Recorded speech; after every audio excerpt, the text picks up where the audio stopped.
Machine రూపంలో ఆవిష్కరించే వేదిక ఇది.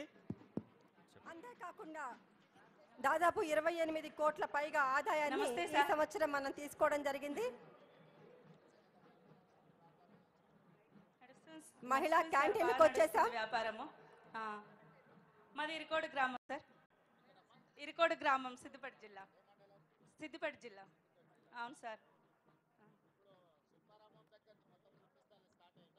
స్టార్ట్ అవుతుంది సార్. స్టార్ట్ అయింది సార్. అందులో పెట్టమ్మా మెటీరియల్ అన్ని. మహిళా అక్కడ ఇరికోడే సార్. సిద్దిపేటలో షాప్ ఉంది సార్. రోజుకొక 10 నుంచి 15,000 వరకు సేల్ అవుతాయి సార్ షాప్లో. వస్తుంది సార్ ఆర్డరు. వస్తాయి సార్. ఎక్కువ నాన్ వెజ్ పచ్చళ్ళు విదేశాలలో కూడా పోతుంటాయి సార్ మా దగ్గర నుండి.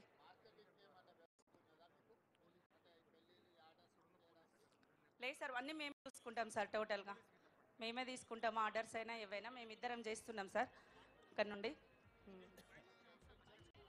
కోటీశ్వర్లను చేయాలన్నా ముఖ్యమంత్రి గారి సంగతి ఒకసారి విన్నారా? రోజు 15,000 ఆర్డర్స్ ఏం రావట్లేదు సార్. పోలీస్ ఆఫీసర్స్ ఎవరైతే ఫీల్డ్ మీద ఉన్నారో దయచేసి జల్దీ పంపించండి కుర్చీలు. ఎందుకంటే ముఖ్యమంత్రి గారు ఇక వచ్చేస్తారు స్టాల్స్ దగ్గర స్టేజ్కి. వారు వచ్చేలోపు మనం అందరం కూర్చోవాలి. చాలా మంది నిలబడి ఉన్నారు. ఇంకా ఇప్పుడు వస్తున్న వాళ్ళని జల్దీ రండమ్మా.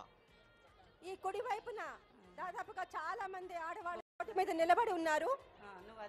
దయచేసి తొందరగా వాళ్ళు లోపలికి వచ్చే సదుపాయాన్ని పోలీస్ సోదరులు చూడాల్సిందిగా కోరుతూ ఉన్నాం.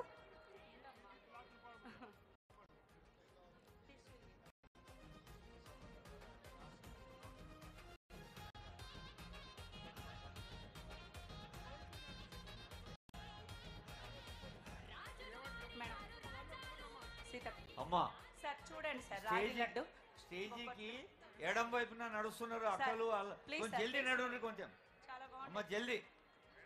మేడం చూడండి మేడం. మీరు పని చేయడంలో ఎంత శక్తి ఉంటుందో తీసుకోండి. ఇందిరా మహిళా శక్తి. ఇందిరా అంటేనే ఒక అద్భుతమైన శక్తి కదా. ప్రపంచ అగ్రనేతల్లో ఒకరు. మళ్ళీ శక్తి ఉంది. 2 శక్తులు ఉన్నాయి. జల్దీ రావాలి. తక్కడిలో ఎడం వైపు ఎక్కువైపోయింది, కుడి వైపు తక్కువైపోయింది. రాగి గారెలు అందరు ఎడం పక్క కూర్చుంటున్నారు. జరంతా కుడి పక్కకు కూడా 2 అక్కలు. సార్